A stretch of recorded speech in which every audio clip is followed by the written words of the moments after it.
about yourself? Hello. Hello. Yeah, I'm Dave Pickens. Or Dave Chameleon, as I'm known on in the street theatre world. Indeed. Yeah, I've been doing shows many years. Yeah, a long time, 30 years, I guess. Wow. Yeah. And so you do other stuff apart from street performing at the moment. I'm right in thinking you're a photographer, Dave? I am a photographer too. Yes, I've been doing both things in parallel for a number of years now. A lot of times. Yeah. Yeah, well, so it's just now, if anyone would like to look at some truly beautiful photographs of street performers, Dave's profile is by far one of the greatest places to go and see them. Oh, you're so kind. I do my best, Dave. I do my best. So, Dave, I suppose the opening question is, why begin a life like this? The entertainment life isn't the easiest in the world. Why go for that? It was stumbled upon, really. Okay. I was a photographer. I am a photographer. I always have been a photographer, and so I'm a photographer who had to learn. Very dramatic. I had to learn how to do shows. Why have to? Got straight into the nitty gritty. Hey, right. Yeah. I set up. I am a photographer. I've been a photographer for interested in photography since teenage. And went to art college, photography college, all this kind of thing. Did advertising, photography college, and then. Well, that's a good question. Just to interject before going there, is why did you want to be a photographer? Art was my interest. Art was my interest. And I grew up in. How do you say? I grew up in quite poor circumstances.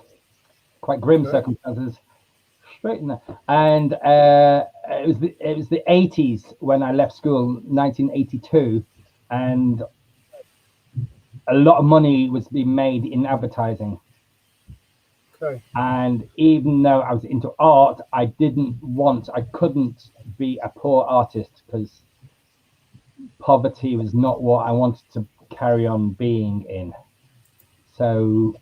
Yeah. I went for advertising, where the money is. So was it the kind of breed is good? The kind of thing is, when I was born in the 80s, I was a young man in the 80s, but I don't really remember the culture as much. But I hear from echoes, that there was a kind of idea of money, make loads of money, that kind of thing. Well, that was the character. That was Enfield's character, wasn't it? Loads of money. Yeah, there's a lot of that going on, and I end up after college. I moved to London in 1986 to carry on being advertising. Well, I had to be an assistant. I worked in all the big studios, freelance assistant, working on big sort of advertising jobs, album covers and car shoots and things like that. And I was surrounded by people who I didn't like. I have to say there were jewels in the mud. There were some very lovely people. But generally, these Porsche driving Southerners, I'm from up north, so these Southerners with loads of money, these characters were there. And anyway, going back to your question, is that my aim was to be a photographer, advertising photographer. A few years after that, there was a recession hit and all the work just dried up. So I'm missing a little bit here if you want to. It's a bit boring, but no, it's not boring, Dave, please. I set up on my own as a photographer, aged 23, I believe, after trying to do that for 9 years or something. And I set up, I got a large loan and I bought equipment. And then all the work dried up. Not too dissimilar to now. I mean, it's less dramatic than now, but it's that happened. And I had to pay off my loan. And I only had one hobby because I've spent my whole life aiming at one thing, which is to be a photographer. And so your hobby was your job as well, yeah? No, my hobby at the time, I was a hobby juggler. Okay. Yeah, someone had shown me how to juggle 3 balls. Whee! And when did that happen? Was that during the time you came to London and you met with all those rich Southerners? No, it was okay. There's two things going. I was living in Highgate Village in a nice big house, and with other photographers, and but my mates, they were travellers. They'd just come back from India in the late 80s and things like this, and they'd learned to juggle, and hey, and they were wearing colourful clothes and stuff like this, and oh wow, so they showed me how to juggle, and then so I learned to juggle, and then of course it was the same time I saw for the first time our Chaos, the early shows of our Chaos, and that went. Anyway, it's so anarchic and so brilliant. Was this before Bike Boy joined, or was Bike Boy part of the before Sean joined? Yeah. Sean joined. He joined the bigger show later. Yeah, I mean, if you want, if anyone wants to listen about it, you can check Sean's one out to hear that. Really interesting. I said if anyone wants to listen, you can check out Sean Bike Boy Bridges video where he talks about that stuff. But yeah, so you see our Chaos, and what was that like for you? Was that amazing? I mean, I hear stories about them being incredible. Yes. Yeah, incredible. Yeah, the first show was a much smaller tent. The first show I saw, anyway, much smaller tent and really intimate and just brilliantly chaos. I loved it. So, like I said, I'm from a more a kind of different background than I was living in, and then that was the raw edge I quite liked. So there's a duality within me, anyway. This sort of advertising polishness and this chaos and down and dirty, great stuff. So that's what I like. Yeah. So that kickstart. That was just, I didn't think, oh, I must go and do that. I just thought, oh my god, it was just brilliant. I loved it. Yeah. The show later, because I met Bike Boy many times in different little festivals. And then he went, probably Edinburgh actually. And then at Edinburgh, I think he's going off for the audition.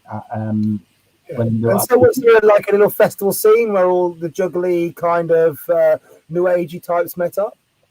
I missed that little bit where? So it sounds like there was a scene you were part of where you'd see other jugglers and other characters around. Yeah. I mean, different festies. So it was like the festivals, like your Glastonbury, your Leeds, that kind of thing. Edinburgh.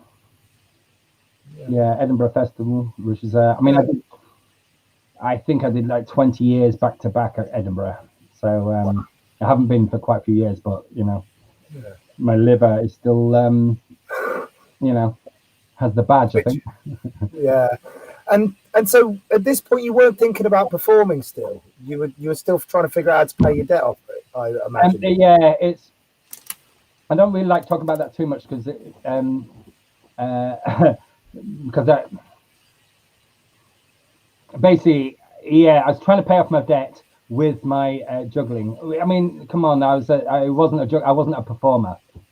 We're going back in time now a few years. We're going back to like 1989.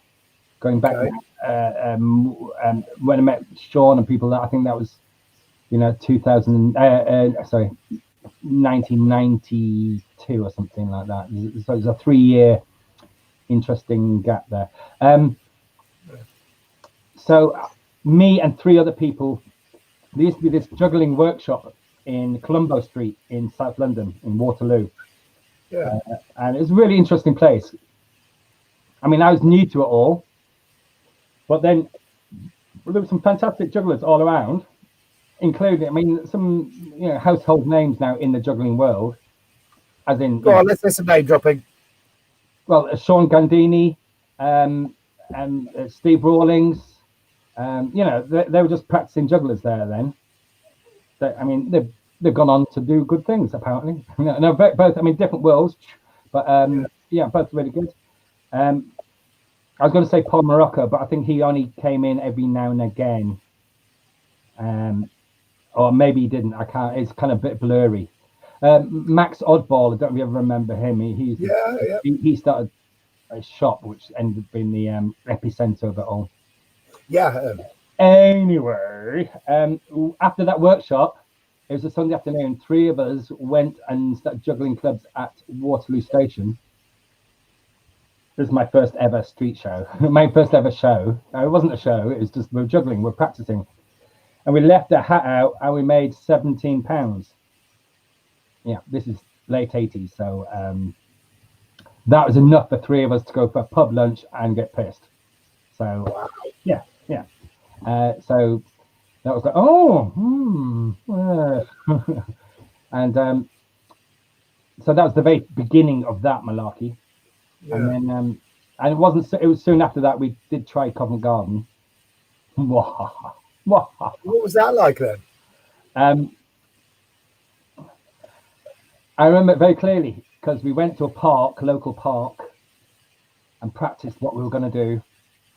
I thought, this is brilliant. It's a really hot day. Everyone's going to be, it's great. You know, of course, in retrospect, we all know about those scorching hot days, but we thought, hey, it's a hot day. Brilliant. It's not raining. So we went down there and were completely and utterly ignored by the performers and by the audience. So they allowed you to just go on there and work and have a go? Oh no, we'd done the thing. There's no audition at that time, but we went and did the draw in the morning. Yeah. And when you went to the draw, were people nice to you? Were people kind? I think we got ignored. That's all right, you know. Indifferent. Yeah. So anyway, we've got a slot, and then we did our thing. I think 2:00 in the afternoon, baking hot sun. 8 people watched, and we didn't make any money.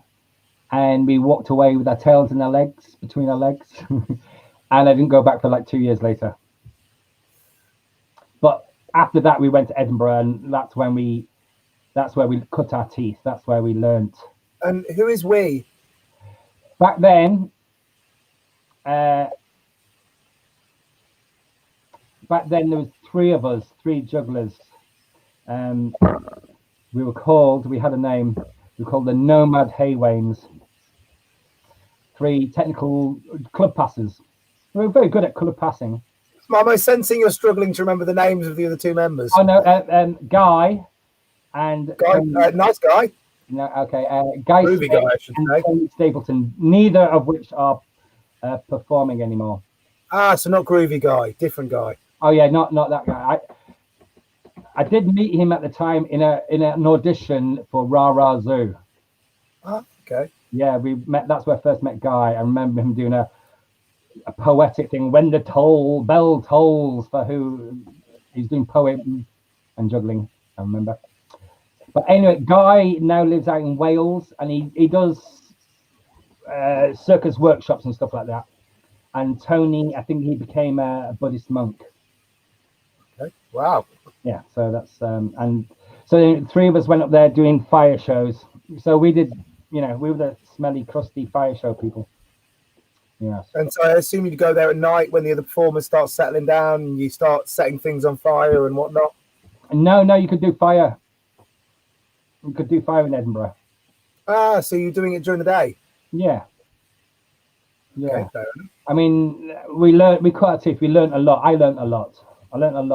There's some fantastic performers there then. Yeah. Yeah. And how did you perceive the work at the time? Did you have the ideas of putting together a show and what it was to do a show and character and all the things we understand now, or were you very green around the ears when it came to the side, intellectual side of what we do? Well, because I was a juggler and I realized juggling just doesn't cut it.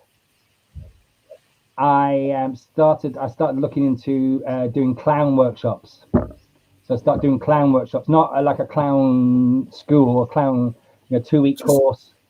Just before we go on to that, when you said I realized juggling didn't cut it, can you just explain that a little bit more, like the realization and what the realization was? Well, I got very good at technical juggling, and with some comedy in there, but silly tricks. And it's a type of thing which around about that time I was going to a lot of juggling conventions. There's one in Maastricht and in Oldenburg and in Verona, I think, Italy, and as well. So it's a type of thing which would go well in a juggling convention where it's jugglers. Oh, that's good. Oh, but to the the masses, the peoples, you need something else, and that's they realize that when the penny drops, it's like the juggling or any skill is the same. Is just the excuse to be there in front of them. That's the excuse. That's the premise. But the performing goes through. It goes through it, and that's what they're there. But you can't just, unless you're a stand-up, which I wasn't. There's a thing to be base. And at the time, come out of. At the time, did you see other people doing stuff, and did you realise how the juggling doesn't just cut it because you saw someone else, or was you doing shows thinking this worked in a convention and this isn't working now? Both, yeah, both. I mean, there's a massive point. I mean, one of the festivals, I can't remember, a really early one. I saw an amazing man. Sadly, he died soon after, but he blew my mind. His name was Marcus Marconi. Check him out, honestly. Marcus Marconi. He died young, sadly. But what I liked about him, or what he did when I saw him, maybe he had a range of things he did. But the thing I saw him do was he was doing juggly stuff, but he sort of took it to extremes, but took the piss and did little tiny things. So you knew he had a really high skill level, but he'd do something silly with it. I think I can't quite remember, but I think he was devil sticking a rubber chicken, and that festival, the stage was on a pontoon floating it on a lake or a swimming pool or something like this. So you ran around the edge, and the duck was running on the water, and it was so hilarious. But compared to all the technical stuff, he could do all the technical stuff, but just doing the silly things. And you like that? That's like character and content and kind of mucking about and this kind of thing. Yeah, it was more fun, anarchic, breaking the rules. He was just having a laugh. He was just really enjoying himself and just having a laugh based on those technical things. He's just having a laugh with it, as opposed to trying to prove something. He wasn't trying to prove anything. So anyway, he was just taking it more obliquely and more. So he was a big influence, even though he didn't last very long. I think I can't quite remember the story. I think he's something like, I may be misquoting, but I think he's originally from somewhere warm like Hawaii, and he wanted to do something like live in Europe during the winter in a truck like other performers do, and I think that didn't do him any good. And I might be completely wrong, but it's somewhere in that ballpark. He got ill and he succumbed to it. Yeah, if we were going to be romantic, we'd say his stars shone bright and brief. Very Blade Runner. Yeah. So you go in search for clown workshops. You go to try and school yourself now, I assume. I did. Yeah, it was great. I went to see. They were called Commotion. Jerry Flanagan, and Rick Zoltalski, I think his second name was. Brilliant, loved it. Brilliant.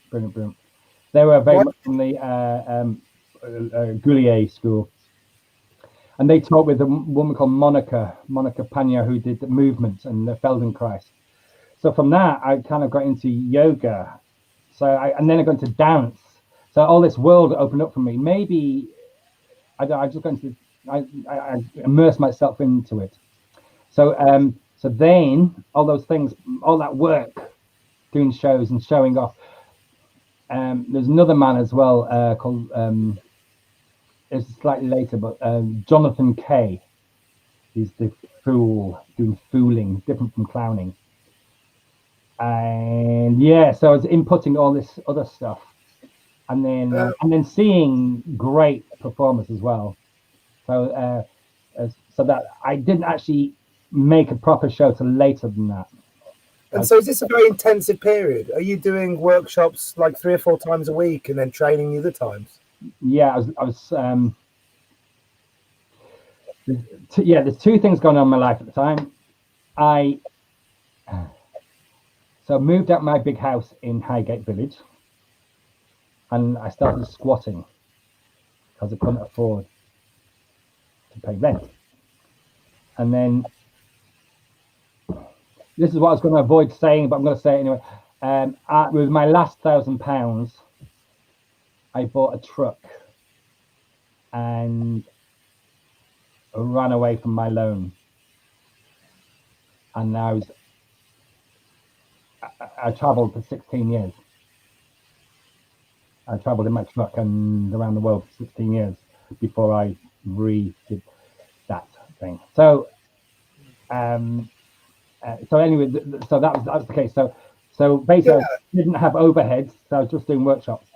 What was the experience of being in the squat like? Were the artists there? Did you move into an artist community? Was everyone taking heroin every day? What was the environment like? Heroin, there was some that, but some. It was at a time, a really interesting time. I say much so myself, but no, much more activists, housing activists. There's a magazine being written called Squall. Really interesting. Squall, Jez and Jim, people, and there's a big squat called the Vicarage, and they had a hall behind it, and so there was juggling workshops there and events to make money, and to make money for causes, that is fundraise, not to make money. So it's very activist thing. So even though there was some, of course there was recreational fun, but no, very little heroin. The squats were very creative. There's an underbelly, a fantastic creative underbelly of people. Juggling at that time, there was just everyone did it. As in, there was a big boom at that time, early 90s, like late 80s, early 90s. And did you use the opportunity? Because one of the things we talk about a lot after doing the interviews is the changing nature of street performance. And do you think that having that time in the squat enabled you to develop? It gave you that freedom, that rent relief to be able to develop your craft?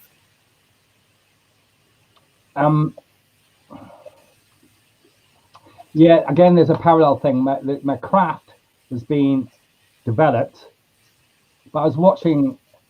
I just watched the greats. I just watched such fantastic performers. I got immersed in them. I just watched them, and then I, as you do when you're a young performer, maybe older performer too, you just start taking bits and make a patchwork quilt of stuff you like, and then present that. And then of course you want to weed them out when you get your own stuff. But I'll tell you who was absolutely massive and huge and brilliant. Pepe Mime. His shows were art. Why were they art? Creating moments of tension, creating where a huge crowd would take a breath and release. It was art, theatre, art, improvised art. With Pep, there's a yin yang there as well. There's the person and his antics, and then there's his shows. And Pepe at its peak was just beautiful art. Yeah. So I was seeing him a lot. I was also seeing, tell you who's amazing at the time. He's a non-juggler, right? Another absolutely amazing, incredible, wonderful performer was Dr. Stewart. Just bang, just wow, brilliant. I'd seen him doing a mime show in West London in that I can't remember the name of the Portobello Market years before. I thought, oh God, that's that guy. Amazing. And there's an image that's just popped up on the I think Haggis posted it recently, a picture of the Florists in 1990, and that was an incredible show. I mean, because that had it did have technical stuff with Sean from Gandini, very amazing. I love Sean. I loved his movement, and he's a juggler. I never really was interested in watching juggling, unless it was someone like Alex Dandridge or Dave Evans. They're juggling with comedy, brilliant, lovely. It was the entertainment that was involved in the juggling. Yeah, the juggling is almost like a high skill but nonchalant, and it's just the excuse to be there. There's a lot more comedy rather than just the juggling. So how did you develop then? Are you just at this time you just moved into Squatch? You've got the van. You're watching all these shows. You're doing workshops. Are you just developing understanding at this moment, or are you performing as well? Yeah, that's yes. Two questions. It's incremental. It was incremental. I was just chipping away at it. I mean, I didn't need overheads, but I was saving to go traveling. I was saving to go to India and Mexico or whatever. So yeah. And when you say you're chipping away at it, can we get an idea of what because you're working solo at this point, right? Are you still in the tree? No. This is the thing. I did I think 3 or 4 double acts. So I was chipping away at working with other guys. So the 3 of us initially, the Nomad Haywains, didn't last very long, which is fair enough. We were we actually did a little Jackson's Lane community circus, and there's a few people ran that, and we did workshops there, and Frankie Agnew ran the workshops there, and a guy called Mitch Mitchelson did, and he directed the show. So we I think that was my first proper show I did ever. I'm guessing that was 1990-ish. And what was it like to be directed and to work in an ensemble cast? Well, brilliant. It was a community show. I wasn't a performer, so it was fantastic. We had a great camaraderie. It's great. It's fantastic. Very nice. I met my girlfriend there. We were together 5 years after that. That was basically at that point I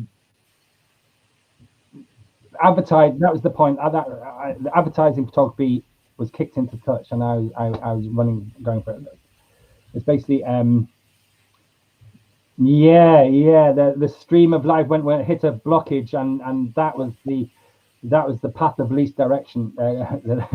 Least resistance. Least resistance to the least direction. That boy band. Oh, the least direction. And it seems like you worked in a lot of double acts there. Were you nervous or unsure about working on your own? Is that why you work in double acts? I don't think I was very confident. I've always been a confident person, but it was just more fun. So after the 3-person act, I worked with a guy called Gus Howlett, and that was very much a technical juggling show, passing clubs. I think it was a club passing show. It was basically the lower version of Hags and Charlies. We basically lifted that bit and did our own version of it. That passing. I say Hags and Charlie. It's a classic thing, and they may have taken. It's a classic. You're part of a lineage, a dynasty. Yeah. And I have to doff my cap at them because they were they're brilliant. And so we did our versions of that, but we did. Gus Howlett, very funny man, very nice man. He has alopecia, so he's bald. And at the time, I grew very long hair, so we did all these gags with my hair over his. And he had a one-off gag, which he could take any 2 cans from the audience. And he'd take and he had this head, he could put them at the back and it get some suction, and then he could slide the and they'll just stay there. They'll just stay there for the rest of the show, you know. So it's slightly odd. So there's so many things that happen at the same time, but around the same time, well, it's actually a bit before that. Anyway, it's about the same time. I got approached by a guy called Jonathan Graham at that Colombo Street workshop I mentioned earlier in Waterloo, and he mentioned that they've just found a building which they're allowed to use, and they want to make a juggling space, a circus space. And so 3 people had organised it and got it together, but it was in an absolute derelict. So they're looking for volunteers. So about 10 of us went down there and got rid of. The smell of pigeon shit stays with me to this day. Actually, the pigeon shit in North Road up in there. So anyway, we started the thing. Or they started. I was one of the original 10 or 15 people who started this thing called Circus Space, which was a circus training centre. Yeah, a circus practice centre initially.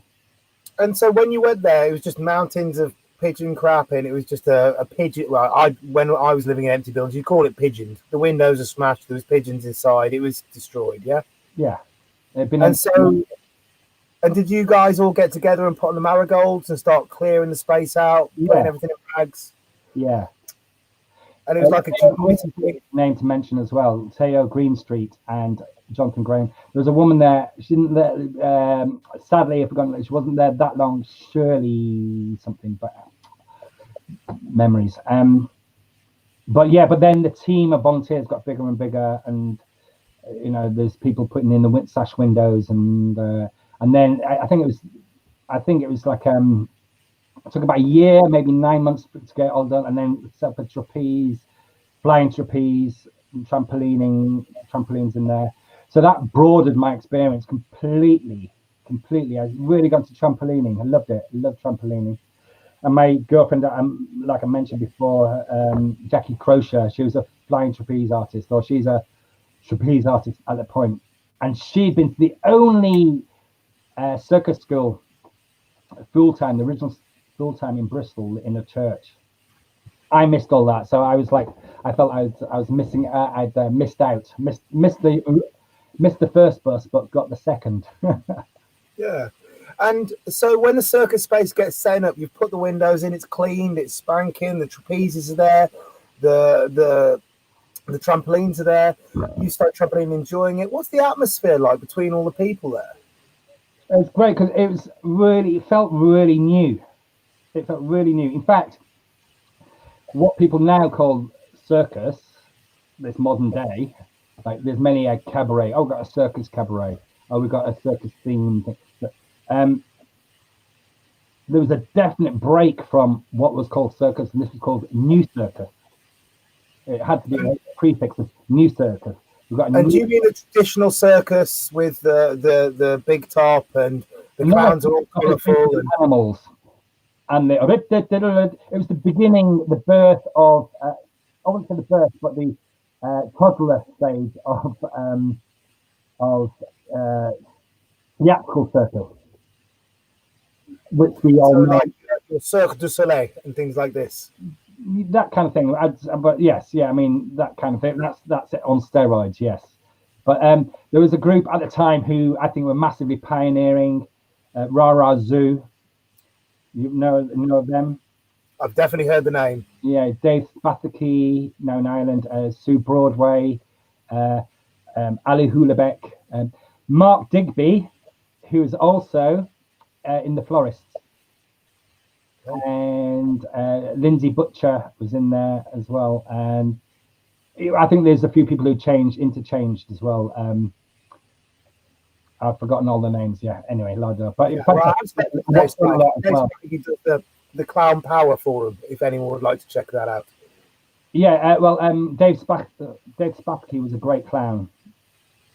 Yeah. So he again, brilliant, lovely Yeah. stuff. I mean, they're all good jugglers as well. I met them via juggling too. Yeah, and so it does seem like you've got this big connected community of people throwing objects and themselves around. Yeah, a bit like that. Yeah, because I feel hot and sweaty now.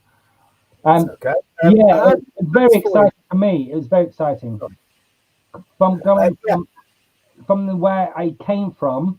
This I don't know how to yeah, working class Irish poor up north Manchester.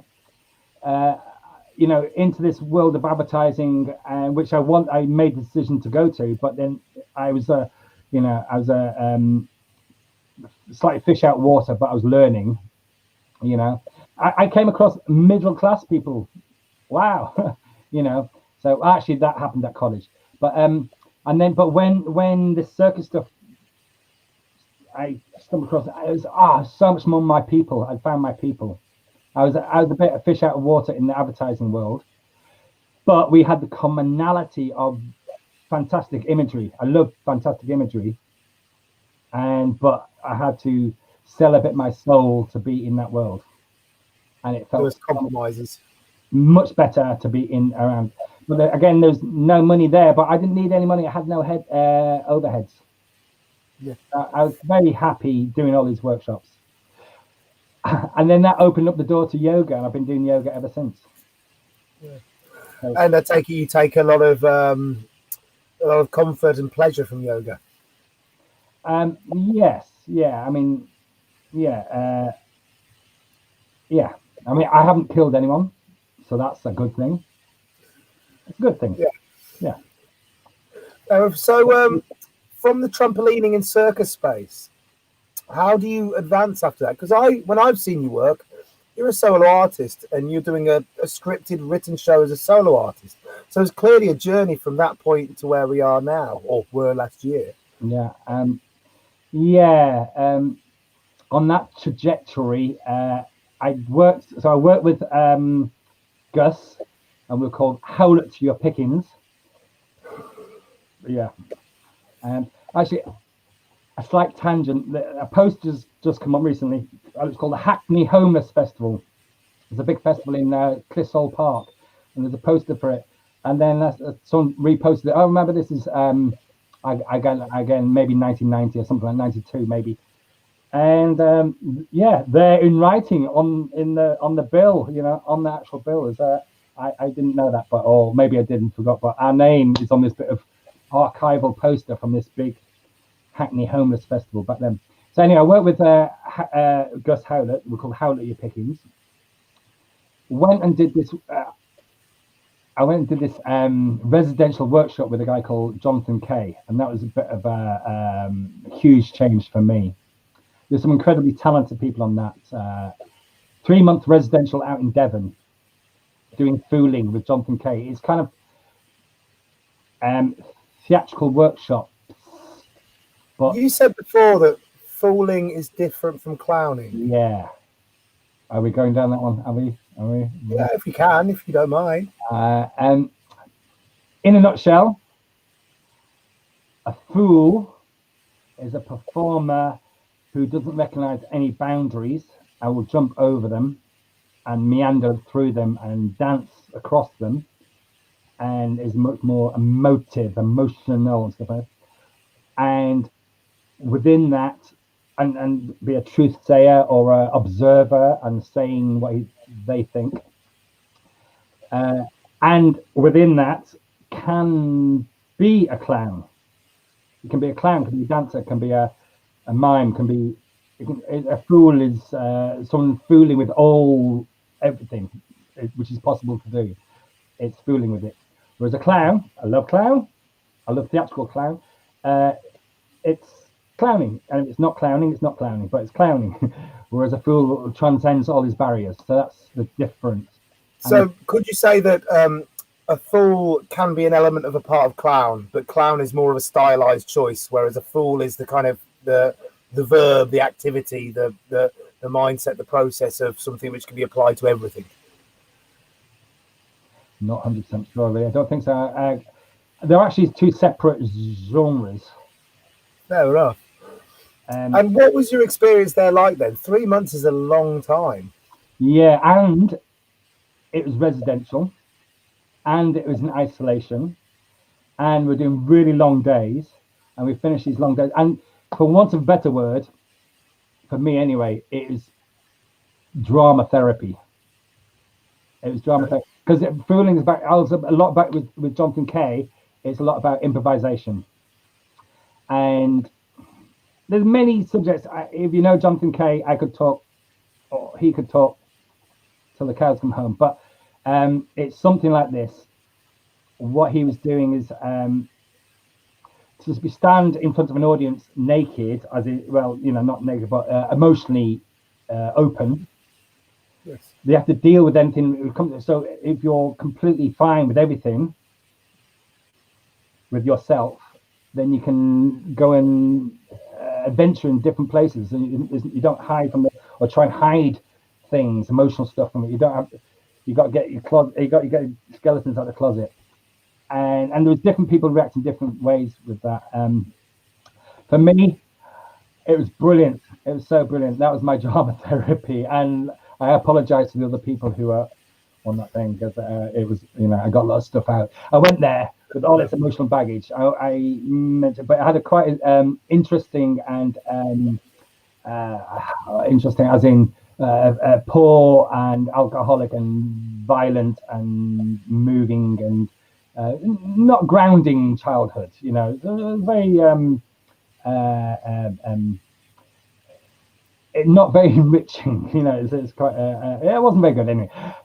So I was dealing with that. Hence, that's why I was running away to art. I was running away to art from that. That's why I got into photography. I was running away to this fantasy world, really. Anyway, so I arrived at Jonathan Kay's thing with all its emotional baggage, and when I left there, you know, I had a little thing in my pocket, a little receipt for it. You know, it's like I didn't have it. It's like, you know.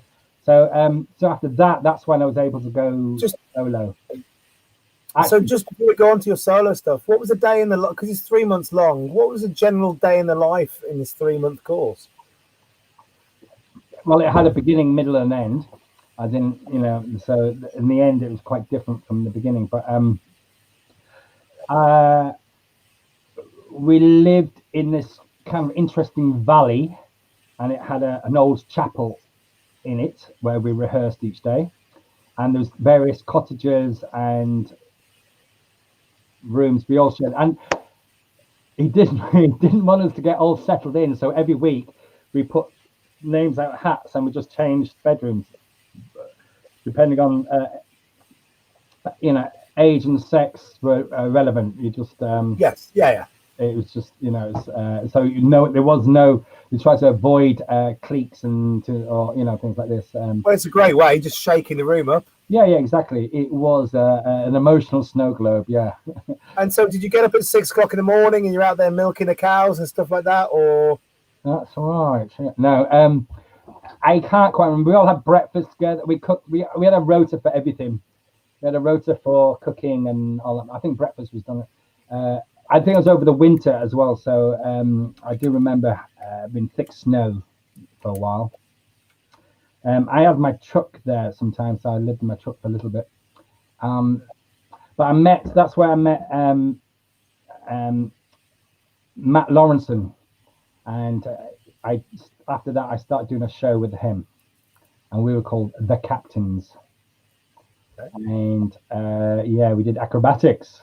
He was an acrobat, and he's all right juggler. He's a great clown, actually, Matt Lawrenson. He looks like, for me anyway, he looks like the I don't even know the actor, the French actor who's in Delicatessen. There's a few films where he was in, but the same directors. What's the name? He uses a green filter on everything. Can't remember his blue name now. Yeah, I can. I think it's two directors. But anyway, he's a great performer, both in Delicatessen and Matt away from there. Yeah. Yeah. So yeah, and then we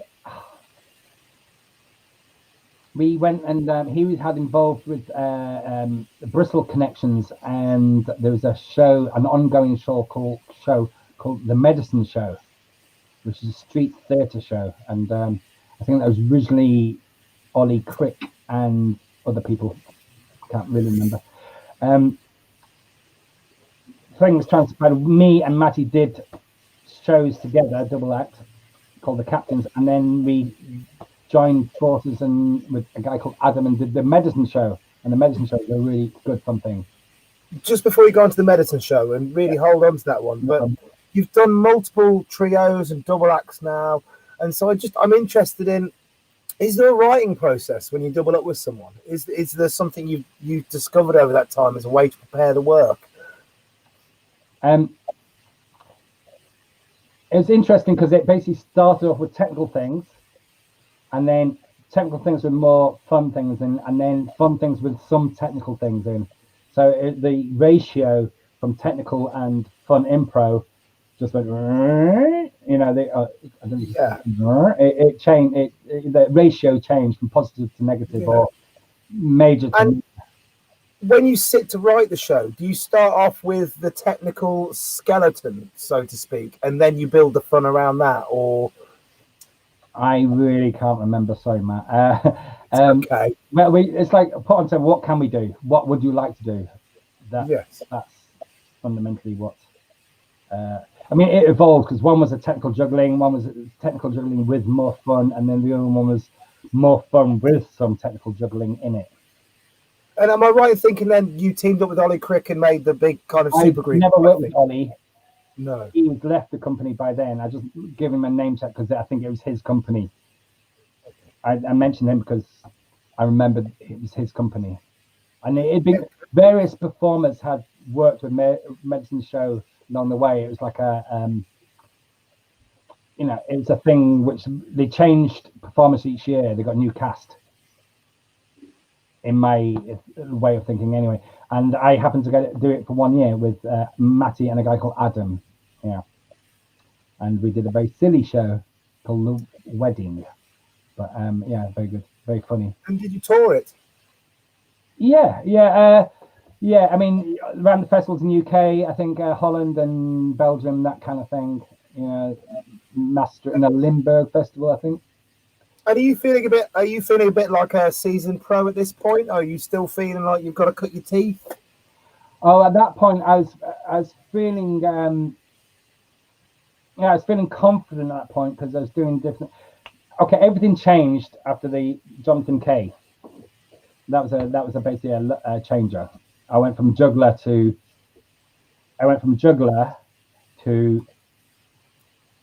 anything is possible. Oh, but I can juggle. I can do anything as well as juggling. Yeah. And I just didn't leave it because I could do it. And like I say, it's the vehicle to get you in front of my audience, but then you can park it and do other things. And so you do the year-long medicine tour, and then is it after that you become a solo performer?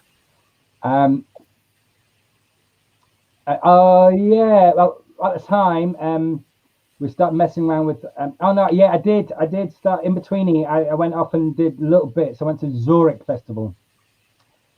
It's got a long word. Anyway, I can't remember. Strata Spectacular or something. And were you invited there, or did you just roll up and see what's happening? It's a big festival with around like a side of a lake with big tents in, and then street shows happen in the car park. The car parks, and that was quite competitive. It's a bit like a smaller Edinburgh with one. So you weren't booked then. You do just turn up there and but I went there to try out a solo show. I went there to try a solo show, but I knew I didn't have a finale. I just didn't have a finale. And at the time, I was working on my slack rope. I've been working at the circus space. I met Lindsay Hurd quite a few years before that. He was an old friend of Jackie Crochet, who was my girlfriend back before then. And, Lindsay Hurd, Cabana Lindsay, the rope maestro. And there's a few other people who could walk the rope as well. I really enjoyed Tack and Packer. They used to do shows in Camden Town across the canal, across the locks there. So they used to pack that out. Yeah. And they walk on the rope across the lock. Yeah. As to, you know who Packer is? He does the mechanical dragons and mechanical horses. Packer. No. Wow, that's something to look up. Yeah. Tat, before he did all these massive constructions, which are just phenomenally brilliant, just technically phenomenally brilliant. I mean, fire-breathing horses and dragons, mechanical, high. Was he part of the Mutoids then? Is that the same sort of guys, the Mutoid Waste Company? He wasn't Mutoid, no. It's very similar. He must have been influenced by them originally, but he wasn't Mutoid originally. I know, you know, Joe Rush and Johnny McCauley was a Mutoid actually, and Johnny McCauley was in Archaeos. You know, it's interesting to see how all these influences just But stuff touches from each other. Natty Bow was in Archaeos. Natty Bow and Johnny McCauley met there. Natty Bow is just incredible singer, dancer, funky 1930s, 40 man about time, DJ, singer. Top Cats, Scar Cubano, and now he's got Natty Bow's Hot Rhythm 5 or something. Just brilliant music, amazing music. Wow. And so you're in Zurich and you've got a show down a finale. And that was the finale. So I actually picked up a lot of flack from the other performers because they're saying, right, let's because everyone, again, I mean, this happened much later. I mean, a good 20 years later in Covent Garden. 2 minute performance, let's have it shorter. And there, let's have it doing 15 minutes. In fact, at one point they aired, okay, can only do your finale. Let's go and do your finale. Hence, I didn't have a finale, so you know, I wasn't going to be involved. So, is this Covent Garden 20 years later, or are we in Zurich now? Yeah, I get confused. What I was doing, I was knowing, as practicing the show, knowing that I was going to tag on a finale, but I didn't want the show to be all about the finale. I wanted to get the experience of. So what I finished with is just a juggling 3 club, throw 3 high, do pirouette, catch and stop. Bang, yeah. With a placeholder in, there's something going to be finishing this soon. In my mind, the audience didn't know that. No, but when you say the other performers gave you flack, which I find quite interesting, was there an environment of you have to be good enough to deserve the space kind of thing? Is that why you give you flack? Yeah. Because they claim that you didn't have a finale, you weren't good enough. Yeah. I mean, were they quite mean about it? It's dog eat dog, and they're basically trying to find out get rid of the weakest link. It was not too dissimilar to that at Covent Garden when I first started. After that, it became much more of a gentleman's club. But once 2 or 3 members, people left, it became more relaxed. So when you first joined, was there a thing of, because I hear this a little bit, that you kind of, is it roughhousing or hazing is the right word? They give you a bit of grief to begin with to see if you'll leave, and if you don't, then you get taken into the family? Well, I don't think it was a group collective idea of that, but different individuals, you know, would shoulder barge as you walk past. You know, Wow, so it's even physical. Some of the performers, I mean, I never saw it later, but there was, you know, fisticuffs. Yeah. There were bullies. There were bullies there then. Yeah. Well, you can or you don't. You don't have to talk about them more if you don't want to, but if you do, you're welcome to. I don't think this. I don't think it was just the time. It's evolved. It evolved from that into a much more gentleman's club, and high skills, and then it evolved. And so, when were you in Zurich then? Because I'm just trying to figure out where we are in time now. Yeah. I'm guessing, I don't know, 94, 93, okay. 94. And so you've not spent a great deal of time at Covent Garden performing at this point, if I'm correct? No, not at that point. I started more with, I've done a lot of Edinburgh and festivals and that kind of thing. Yeah. And so after Zurich, do you think, right, I need a finale, and do you put your work to that, or do you keep working the show without the finale? Well, I think I was actually heading to Australia and I was going to launch, so I needed a fully round show for Australia. So that was just preparation work, really. Yeah. And so, did you go to Australia? Yeah. And did you have a fully rounded show by the time you got there? Yeah. I mean, and did you have a finale by that time? Say it again. Did you have a finale by that time? Yeah. What were you doing as your finale? Rope walking. I've been practicing rope walking. I've been practicing. I mean, I could do it, but there's one thing to be able to do slack rope, and there's another thing to be able to do it in front of an audience. So I went to Australia and worked there a lot. I mean, there's some brilliant acts there as well as sharing the pitch. I got on really well with, as sometimes in Australia, the non-Aussie acts gets treated slightly different. But so there's so I used to hang out with some great acts. Very nice. And you in Sydney? Initially, yeah. Okay. I never worked the Key or I never worked the Darling Harbour. The one place I really enjoyed working, and there's only a few of us worked there really, was the Museum of Modern Art, the MCA. The question is, why MCA? Because it's a big space now. It's why MCA. But the Leandro Riba worked there as well, who's again brilliant, wonderful. And is this your first kind of consistent experience of sitting on pitch and being a street performer? No, I had done Edinburgh. I suppose I keep pulling away from them. We've got Edinburgh, but Edinburgh's it's almost not like real street Edinburgh. If at least it is for me now.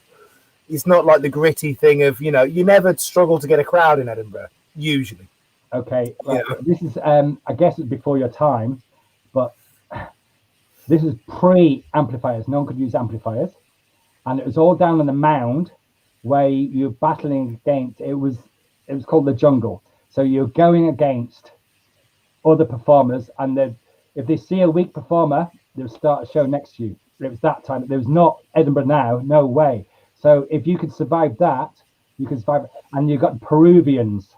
The Peruvians, they had very large amplifiers and would have different teams. So they'd be keep going. So to be able to hold an audience with massive amounts of distractions. The only time I felt like similar to that was I got a gig to do at the end of Brighton Pier. Well, hey, but you're in the middle of a fairground, and they're not turning. You're in the middle of a fairground with the flashing lights, the noises, and the whizzes, and you're doing a show, and you've got to get so that Edinburgh. You're saying, oh, it's not like other things. It really was. That was baptism by fire. If you did not survive there, you did not survive. And no amplifier, no voice, and no music. It's you did. And so by the time that you've come to Australia, then you feel, I assume if you've done this inauguration of Fire, you're fairly relaxed with the idea of going on a slow building street pitch. Yeah, I really enjoyed it because I absolutely love Pepe's stuff and Leandre's stuff, and not forgetting Tony Living Space as well. That kind of slow build, that kind of mimicking. Tell you did it really well, brilliantly well. He didn't do it very long, but Dr. Stewart, all this kind of just such delightful moments were found. That's what I loved actually. That kind of mimicking is brilliant. And did you try and emulate that yourself? Yeah. Were you developing mimicking work as well? Yeah, I did that for years. Yeah, I loved it. That was it's kind of part of the reason I stopped doing Covent Garden eventually. I honestly understand why everything got cut down to 40 minutes. Of course, we all know that, yeah. But for me, it's massively detrimental, and therefore I stopped doing shows because of it. But for me personally, my show was 30 minutes or 40 minutes. And I did 10 or 15 minutes of following beforehand. Yeah. So my show was 50 minutes, an hour long. Yeah. And that was fairly standard at the time. I mean, if I got a later show, I just wouldn't turn up for it because you haven't got a show. I understand why I got concertinas. I understand. But I could not do my beginning. So before I used to do the following and mimicking, have an edge, and then set my rope and say, everyone liked me and loved me. They loved me by then, and then I just quietly asked them to come forward. And they all moved forward. So I did that for many years, and then once the timing got introduced, I understand why, but once it got introduced, I just literally didn't have time for that. So I'd go out there and set my rope and go, right, start my show, and no one knew who the hell I was. They wouldn't gamble on it. Whereas if you've done all the improvised messing around, really making belly laughs, basically taking risks. That's what it's about, taking risks. And it's also having the time, if somebody plays back with you, you can take the time to play with them, not think, oh, Christ, what time is it? Well, exactly. So that's how I described it. I'm not saying anything. I understand the pitch. I keep saying this. I understand the pitch needed that. And why do you think, and remember when I asked these questions, I kind of know, I was there, right. But why do you think the pitch needed that? Or why do you think people felt the pitch needed that? Because more money can be generated in a day with shorter, sharp shows. And is that more money generated for more people? Yes. Okay. And then, as you know, in any business, when you tighten up the timing, we want the money, it's all about the money, it's all about the money, it's all about the money, it's all about the money, it's all about the money, it's all about the money. What goes out the window is the art and the delicacy. That's the downside to that. But that's a natural progression because people want their money. So is it also potentially, and this is something I've chatted to a number of people about, people who may be watching right now, you talked about being in a squat and being in a van, and you talked about the fact they gave you space and time. And as we've gone from the late 80s to now, there's less opportunity for people to be in a squat or live in a van and have that rent relief. Yeah, that is a different world. It's a different world. I mean, what can you say? Pre-smartphones, pre-computers, pre-emails. It's a different world. So the era of the pager. Yeah, well, yeah, that kind of thing. Yeah. Here's a little thing. I changed the subject slightly, but I was in Melbourne. And then I mentioned to my friends, I haven't got enough money I need to make this phone call home. And then someone said, why don't you electronic mail? I said, well, I can't afford that. And they're like, no, it's free. What do you mean it's free? So yeah, you can get this thing electronic mail, and you think, well, how long does that take? So that's no, it can't be immediate and free. It doesn't. What? I mean, it doesn't. I just didn't get it. And then, so it's a friend of mine, Richard and Carolyn, beautiful people in Melbourne. It was their friend who was a techie person, and he told me about it. And so this is my little anecdote. Is that so he set up a Hotmail account for me. So I set up Dave Chameleon at Hotmail, and I've still got it. But I thought this would be fun, and I did this. I wrote I set up a second account called Hotmail at hotmail.com, and I got it. I've got Hotmail. Wow, you really to that game. Not Hotmail at Hotmail 4822. I had Hotmail at Hotmail. But after about a year, I gave it up because I had a tsunami of gay porn for some reason. A tsunami of like Hotmail. Because you're a Hotmail. Yeah, exactly. I was just doing wordplay, really. But anyway, if you were clever and you kept it, you would have been able to sell that email address for some money, I reckon. Yeah, but that involves that little thing of being clever. Yeah. Well, foresight. Hindsight is a wonderful thing to possess. Yeah. And so, what did you send these emails on? Was it a huge, great, room-sized computer, or did it have content turned? It wasn't mine. It was a machine. I think the keyboard and the screen was the same thing. Okay. It's a fairly ancient thing, made out of Bakelite, I assume, or something. That's right. Yeah. But I remember things. I remember at school. I mean, I left school in '82, but I remember at school near the end, my maths teachers were going off.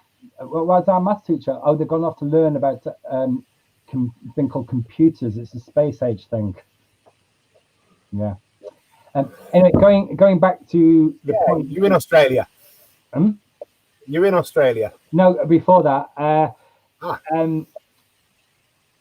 Covent Garden had to change its structure to make more money, but I'm guessing that's because there's more overheads to be paid by people. I think there's a point you're saying people had.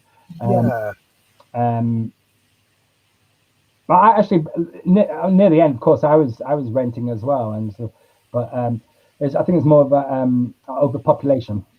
Yes, so you think there was more performers, which meant that there was more pressure to get shows in the day.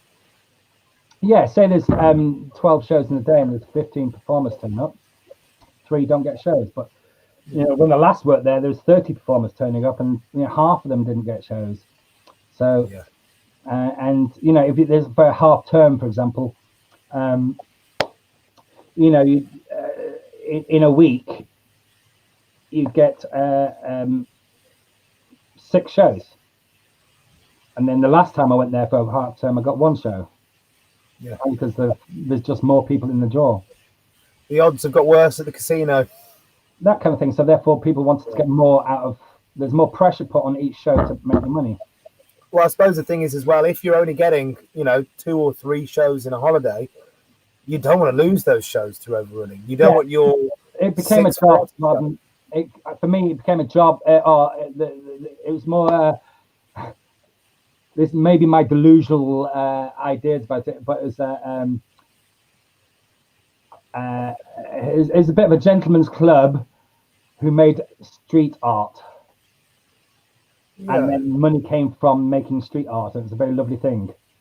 This might be my rose-colored glasses version of it, as opposed to the last few times I was there. It was very much, building contractors turning up for a job. And bish bash, we've got to get these 15 windows in, and then we're off to do this other job. Come on, come on, next, come on. It's a bit like that, and it's just how the times change. I mean, it changed incrementally all the time. I was down at Covent Garden, and I did 28 years there. Yeah. Why do you think it's? We've talked about the pressure of more people. We've talked about the pressure of rent. But do you think there was something in the artwork itself and the development of his artwork as a community that led to that as well? I'm not. Say that again. I think it blipped out. We talked about the fact that there was extra rent pressure. There was more people. Yeah. That made it have to be more like a job because people feel more threat economically. Oh yeah, I mean that's why it went that way. Yeah. But do you think also as well that the style of the work and the progression of the art within the community, the way the art developed, the way everyone learned off each other, whether that had an effect? No, I mean it evolved. Everything evolved. I mean, shows nowadays, it appears, at least from talking to people and seeing videos, they are more focused on monetary income. But also, I just remembered something, a huge thing, again, going back to what we said earlier, a huge thing changed in that time, incrementally. I guess it's because of computers and smartphones and YouTube clips and stuff like this. People's attention span got less and less and less.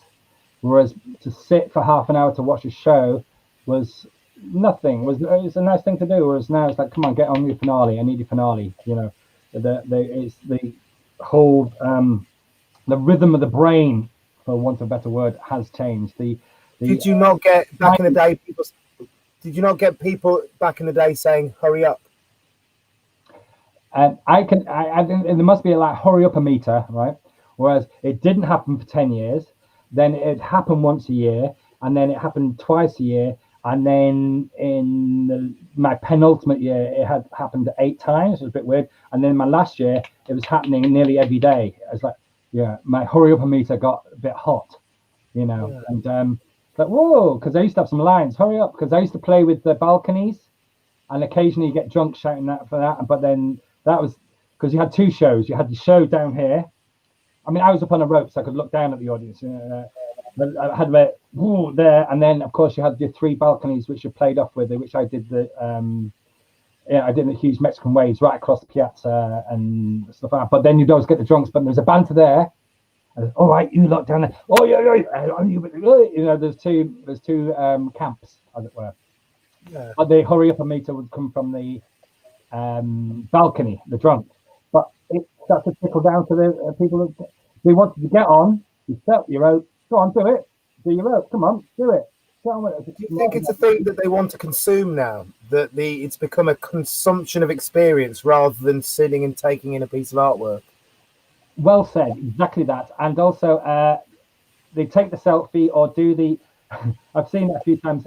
I'm not sure if other people had this, but the selfie stick with a video, and they go in the inside circle and they run round and go hey, and then run off. They've got what they want.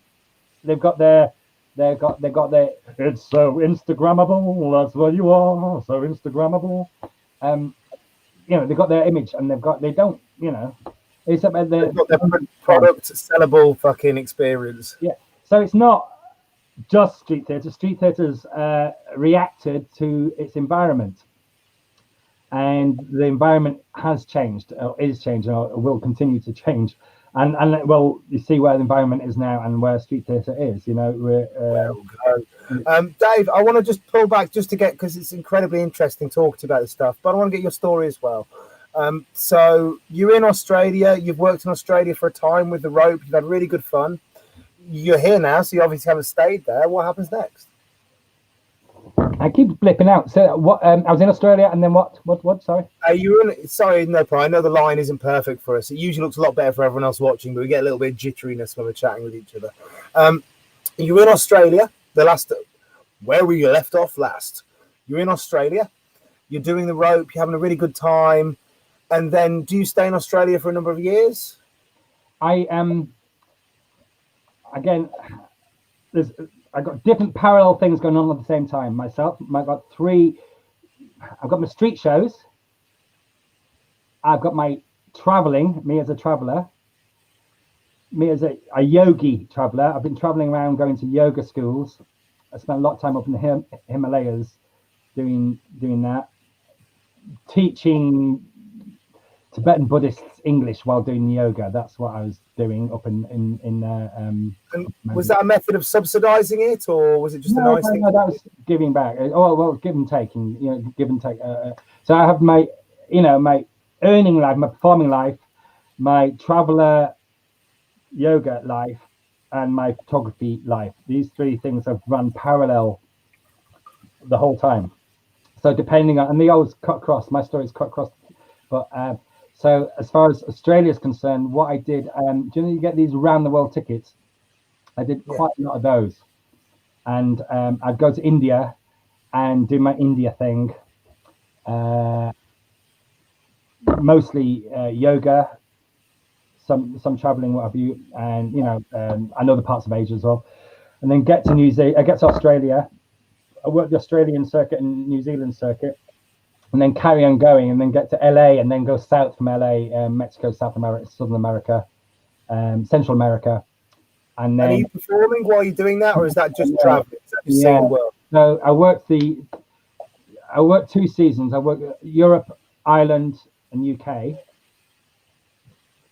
And I think are we at 94, 95 now? Oh gosh, it's actually linear. We're moving on from there, carrying on. Yeah. Because I had a little gold mine. There's a festival, one of the best festivals in the world. I loved it, and there's no other performance there. I mean, there's a lot of music and puppeteers, but Galway Arts Festival, I did that like 10 years in a row. I loved it. It's brilliant. I used to go over my truck. I was friends living in Galway, and just park up or stay at their houses and stuff like that. And just work there. So working Irish festivals, brilliant.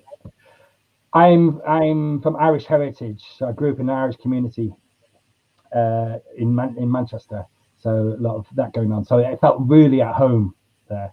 So anyway, I like that. So I worked the season here, Northern Hemisphere, travel for 3 months or 6 months, then do 3 or 6 months in. It varied a lot, but so I spent 2.5 years in Australia and New Zealand, but not all at the same time. So I'd only spend the season there and go traveling and taking photos, and then back to the European season. So Yeah. that's what. So and so you did it for 10 years. You traveled around, or is it consistent? Is that up until? Yeah, I was on a loop. In fact, I got a bit burnt out because I did about 20 summers back to back. Great fun. Wow. And when you say you got burnt out, when you say you got burnt out, were you consciously aware of it starting to grind you, or were you having a good life, or? It was. I didn't have any. I didn't have as much follow time. You know, the years I didn't. You needed a COVID. Now I need to stop in one place on a beach and do yoga or on a mountaintop. I'm just going to have a quick wee. You go for a wee. By all means. Press there you go. Be very quick. Empty oneself. So I saw Dave work in Covent Garden many years ago, and he had this beautiful suit. The suit he wears is kind of, because I also come from working class stock, it's a kind of ostentatious material, paisley pattern, that you would get on a sofa in a working class household who desperately wanted to be middle upper class. He walks out, he smiles, puts his hat on, takes out his rigging, does some beautiful following acts, really fun, lots of people laughing, lots of people engaged, then sets up this huge rig. It must be, the poles must be about 8 foot high. So the rope begins at 8 foot, and he ends up probably about 6 foot high above the ground, maybe a little bit more by the point he gets to the show. And I've been training rope at the moment. I'm preparing myself to do a rope show. So I think this is particularly impressive what he does. He gets up on top of the rope. We've got everyone here. He gets the entire crowd to do a Mexican wave. Whole Mexican wave passes through, 300 or 400 people minimum, all joining in, playing, laughing. Amazing thing to see as a young performer. And then as he starts to move on the rope, he's got a clip. So as he begins to walk, he pulls his clip, and the rope appears like it's collapsing, but he's got a separate rope holding it. It's a beautiful moment of the show. If you get a chance to watch it, really nice. Theatrical ruse, I call it. Your what, sorry? A theatrical ruse. Yeah, very much. Because it's set up. Was that in there before? Is that quite a late introduction into the work? Yeah, I think so. Yeah. I mean, I did the same show for ages. It's but ain't broken, don't fix it. Yeah, it came in different forms, I think. I'm not quite sure when it came in. When I first started, I just used to have. I didn't have such a good rig, so I used to have guys holding one side. So, but yeah, it just worked because,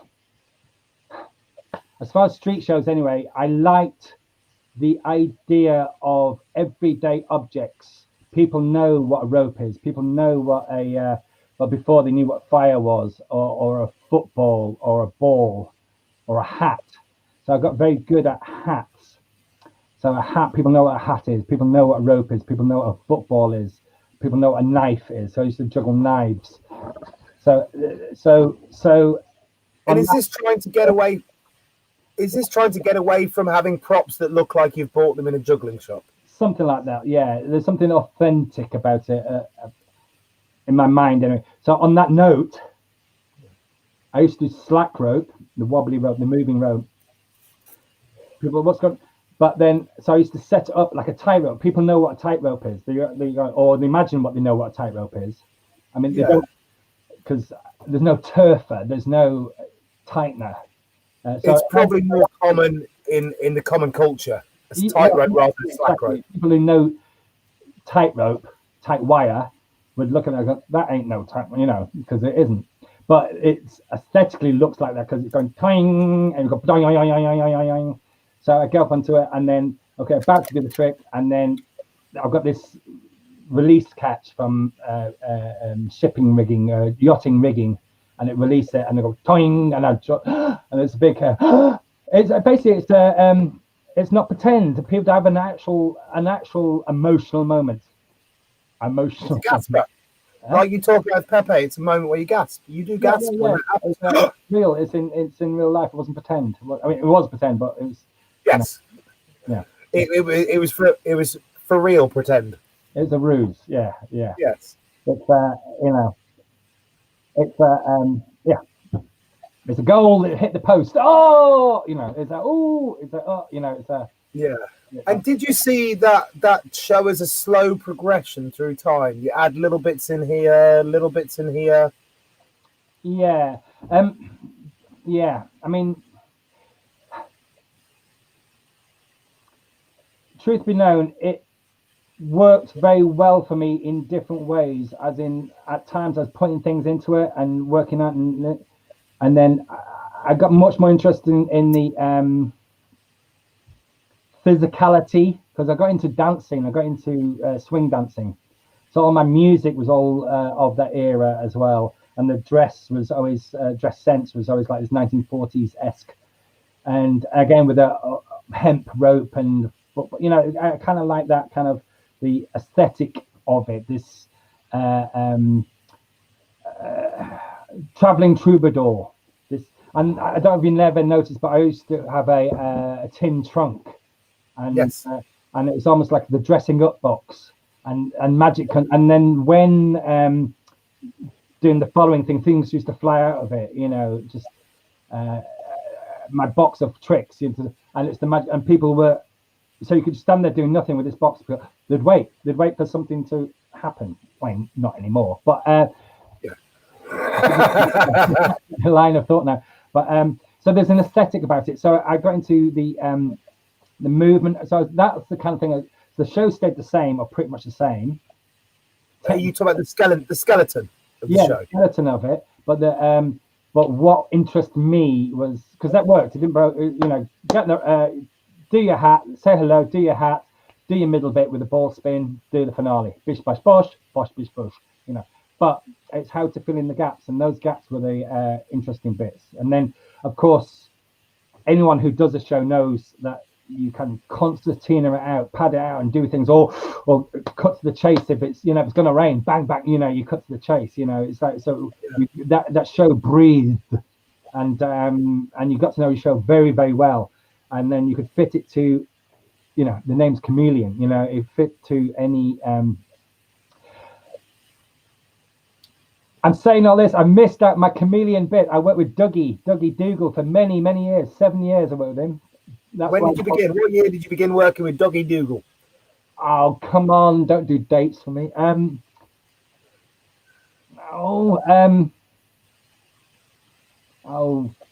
I phone a friend? It doesn't have to be exact. No, I 2000? No. Okay. No. And so what did you do? Are you working the street with him? Yeah. You working festivals? Yeah. God, my brain's gone a bit quick now. I just want to go back to the thing we were just saying, and then come back to Dougie. Yeah, by all means. So you said about working on the show.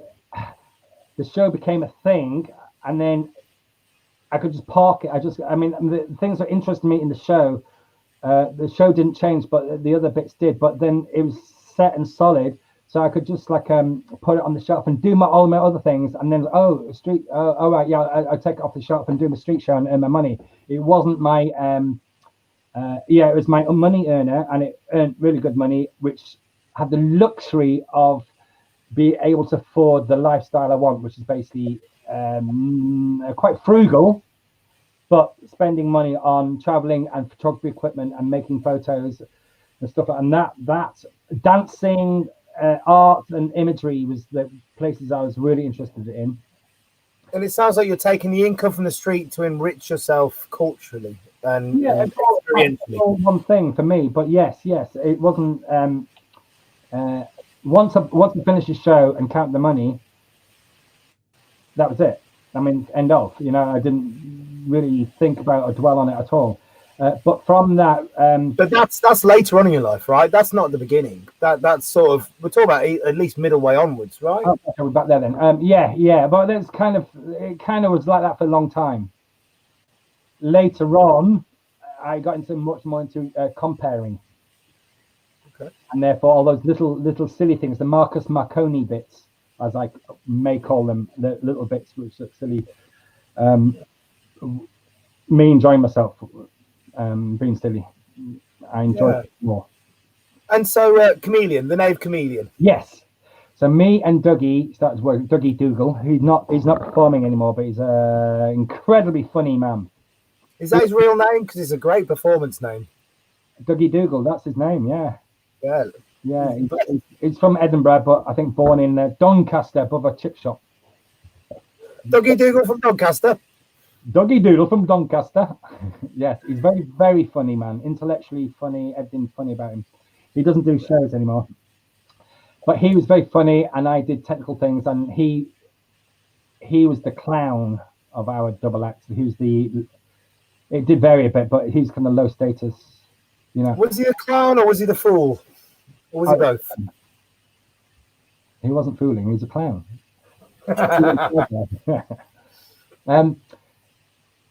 I used to walk on a rope and go, hey! He used to climb on my box, so my tin box. Huge round of applause. I mean, huge, just because he got on a box.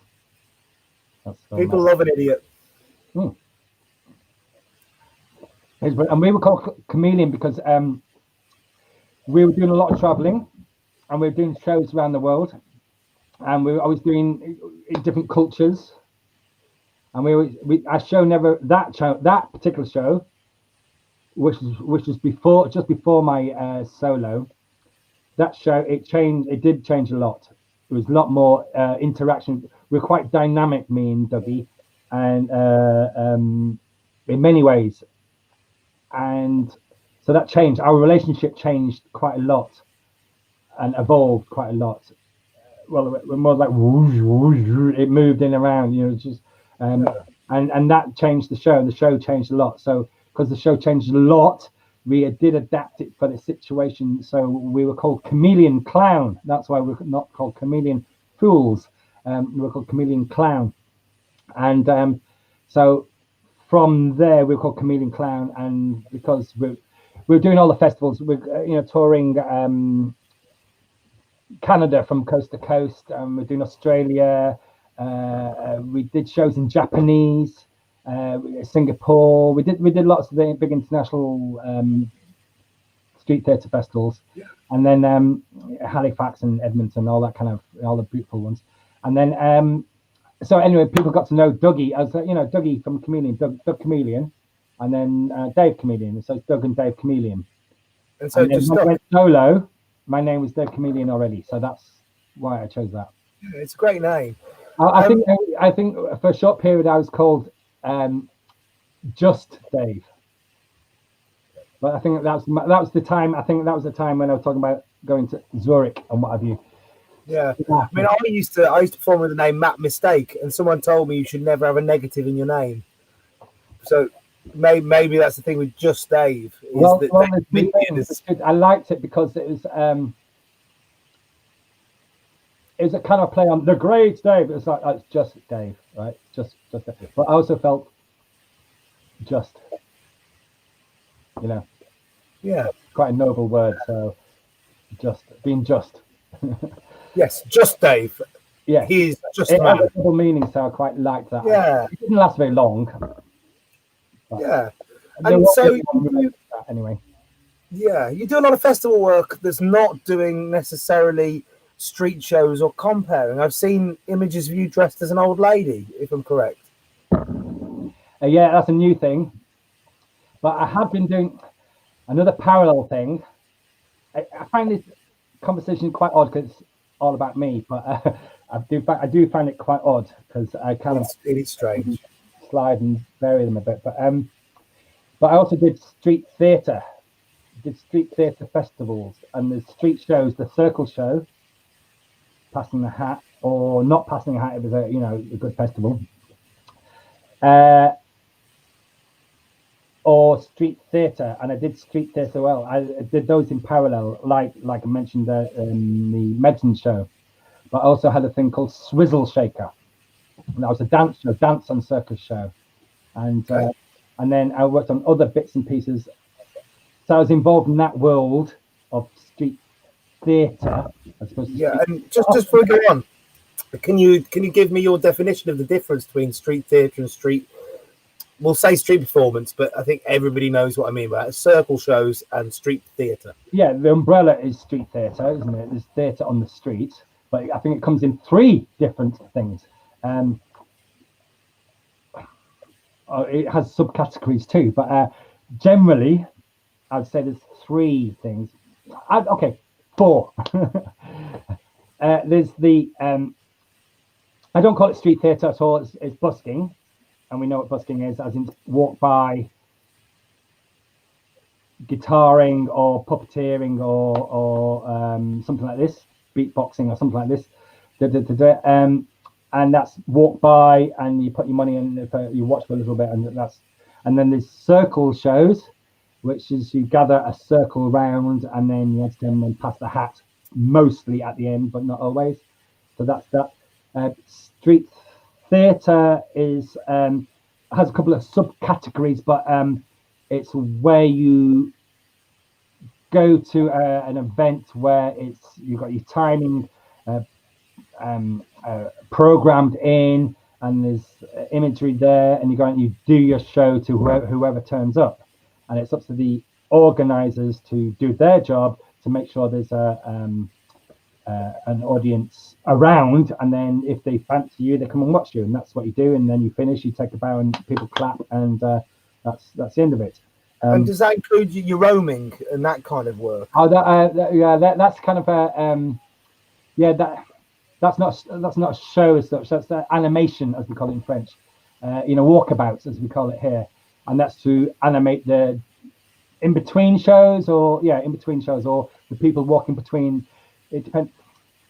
Going back to what was just, sometimes you get street shows in that environment, and they're not passing the hat, or they are, but they're still working. They're working hand in hand or side by side, and one tends to be circle shows tend to be working towards the thing, and the aim is to entertain and then pick up your money for doing what you're doing, and it's geared towards that. Whereas street theatre is not geared to money. You paid already, you're just doing your thing. That sometimes there's a crossover, sometimes you just do your show, you don't pass your hat. Great, And do these things bring out different kinds of work? For me, definitely, yeah. I mean, if you're gearing all towards money, then that's what it is, and there's a slight tongue-in-cheekness about it as well. And there's different ways, little theatricalities to little nuances to get money out of people. It's very subliminal as well. You can plant things early, whereas you don't need to do any of that. And it can be more artistic, more theatrically artistic. But the 4th thing in street theatre that was mentioned, I have seen it. I don't. It's basically when they take the theatre and do it outside with lighting and a sound system, or dance, and that's still called street theatre because outdoor theatre. But it just because it hasn't got a roof on, you haven't got ushers, it doesn't make it street theatre. But it's sometimes called street theatre. And do you have things like Mama's Plays sitting in the middle of this? Mama Play, is that I think that's similar? It's not the similar. That's a very old traditional thing. It's like, well, the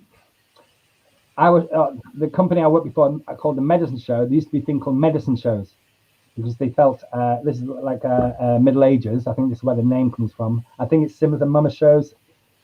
Not quite sure, because there's also Mama and Dadas, which is a great street theatre. They probably dwelling on the same. Drawing from the same pool of etymology of things, but good word. We like etymology here. Yeah, one long word. But medicine shows is about spreading laughter, and laughter was medicine. So that was the idea of that. I mean, not my idea. They've been running for many years before I came, but I'm not 100% sure the meaning. I admit I'm not 100% sure of what Mama shows are. And so Mama's Plays, you get 4 or 5 people, and they'll go through verse together, and it's like kind of a panto-esque kind of thing on the street. You know, you get these simple things that are meant to be performed live, and they're meant to be fairly gaudy and entertaining. I'm probably not the best person to describe it, but that's my best understanding of it. So you're working at doing these things in the festivals, doing these play things. Do you tend to design work to go around the festivals? So do you say, okay, I want to do this theatrical piece. I will now send this out to the festivals, or do they ask you? And you say, right, we've got this thing we'd like to do. Can you do this, Dave? Well, there's one thing I did do after that, after another phase, another page, another chapter in my life. Again, as to a woman I loved, I met this woman and we danced. We got into the 1940s swing dancing, and I had my show, but I wanted to do something else. So I wanted to do something more theatrical. So we made this show. We made this show called Cocktails for Two. It took me a while to remember, and that was a show based in the 1940s. It was a very simple premise: boy meets girl in a bar. So we had a bar. I kind of wanted to carry on. My skills were in juggling, but don't particularly like watching juggling. So I went and learnt all the flaring, cocktail flaring. So I learnt all that, and then I made all these resin bottles, smashed all those. So then I just wrapped bottles in sellotape, and it worked perfectly fine. And then so I did all this flaring to a tight soundtrack, and Spike Jones, Cocktails for Two, brilliant track.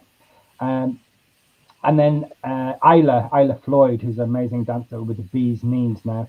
We were together and we made this show together. It was dance and circus mixed. And then we did that for a while, which is good. Well, when you made it, you can make a show, but it doesn't leave your house or your bedroom automatically. Yeah. So I took some photos, and actually I took some photos and made some publicity. The main member was that was when I first went digital. So I had to learn Photoshop and all that malarkey. All the photos did that, it was all shot on film and then scanned into digitalizations and the Photoshop to make and I messed around the color, made it all 1940s-esque. And then so I made this publicity. And it's a time when you sent publicity, people. Yeah, you sent physical publicity to people. Yeah, so that's what we did.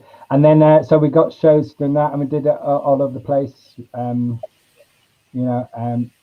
did you find it more nourishing? You said you wanted to do something more art, and was that? Did you find that artistically nourishing? It's like it's just put another, it's another stallion in your stable. It's another, ace in your slit up your sleeve. It's just another, it's just another card in your hand. So I was still doing street shows when I wasn't, I'd bang out a few street shows at the weekend, then do, if we didn't have any gigs, do that. So it wasn't stop and start. They're all happening at the same time. They were totally integrated. So I'd do a photo shoot midweek, and then do a swizzle shaker gig. We also did a lot of cabaret, so we're doing, because we fit in a lot of odd places. We fit into all these 1940s events. We fit into dance events. We fit into vintage car events. So burlesque as well, it's got that style to it. Yeah, it's a very stylized thing, and it works with, and it also works with a lot of places called what's it called? Not recession, but where people tell their stories. I forgot what it's called. A certain kind of theatre.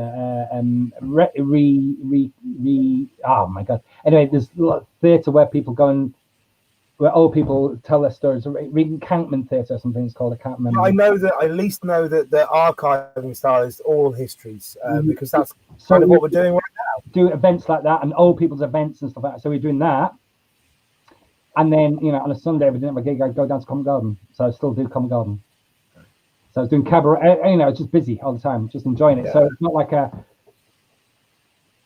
stopped doing street shows and then started doing that. It was just like, I do that one day and this the other day. It's just as of being a chameleon. Yeah. Were you excited with your life at this time?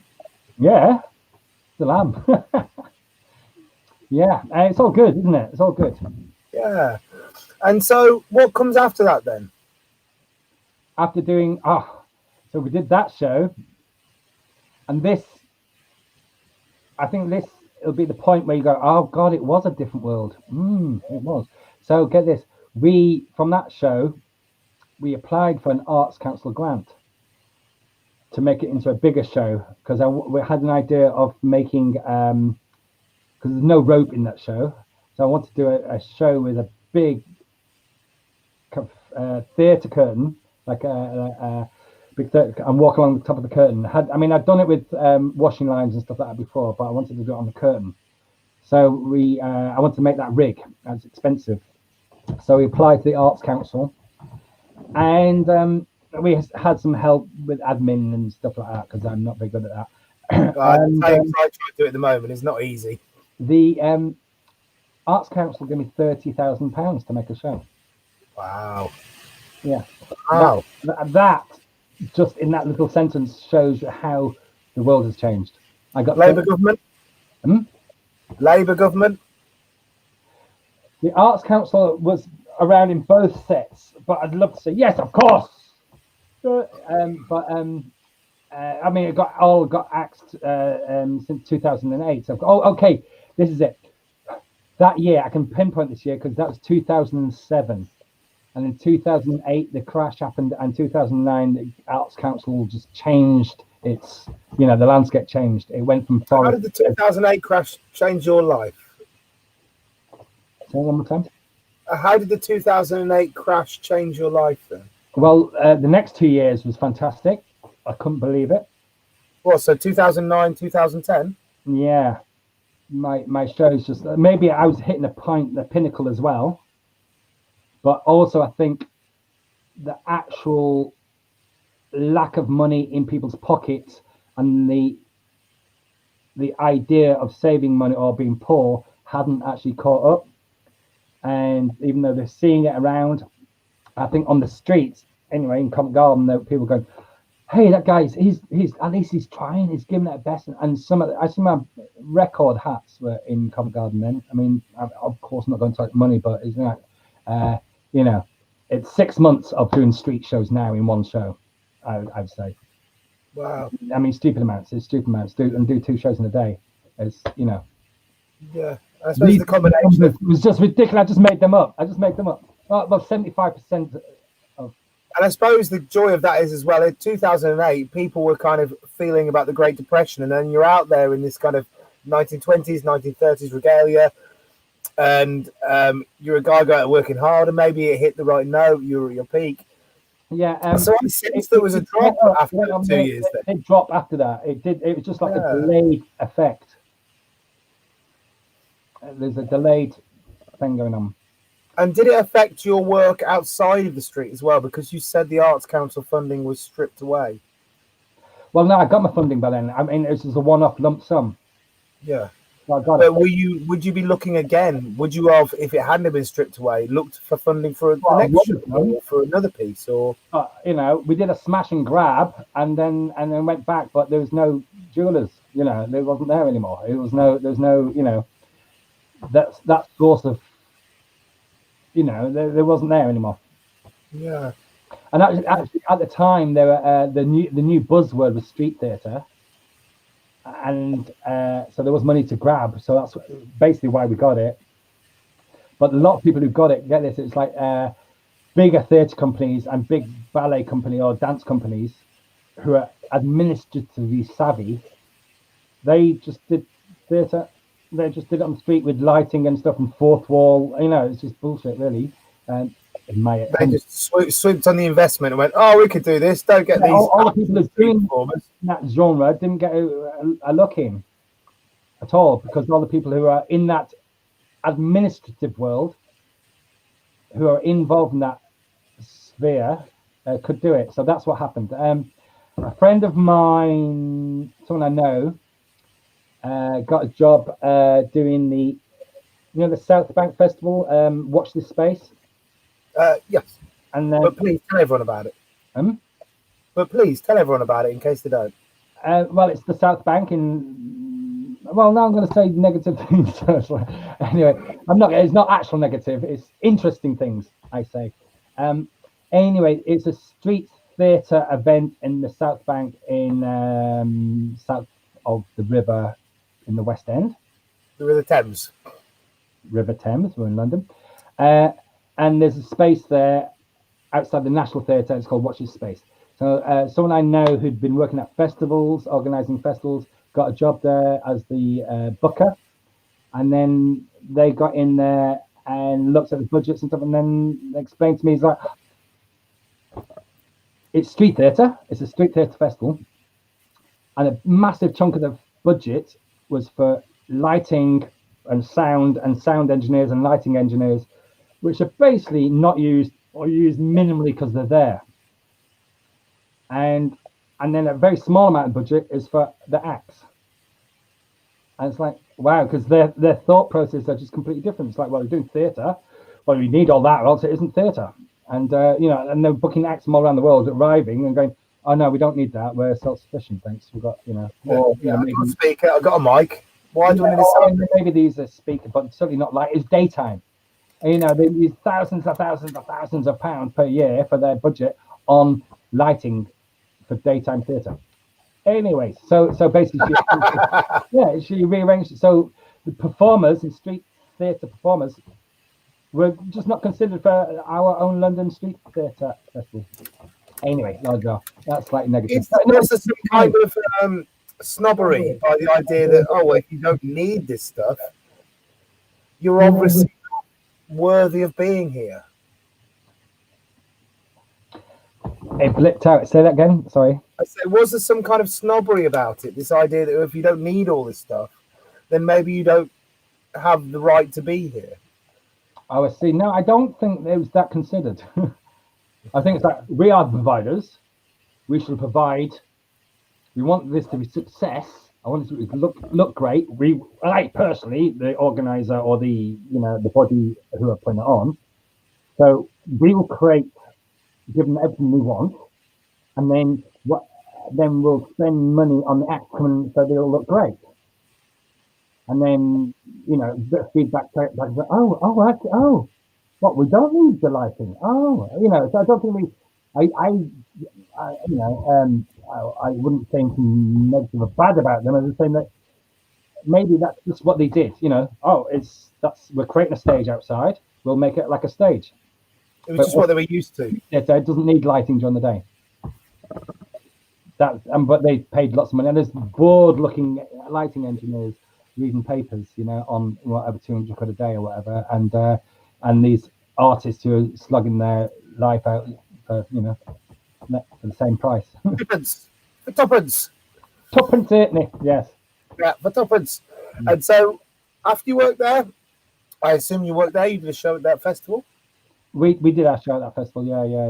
We did our that was called the Picture House Show. I really enjoyed that show. It was great. Best work of my life, really. Well, I've got to ask you more about it then. Okay. What do you want to know? So, what was the show, first of all, to describe the Picture House Show? The premise was the show we'd done already with the dance theatre show. It's quite set. It's kind of film noir-esque, basically.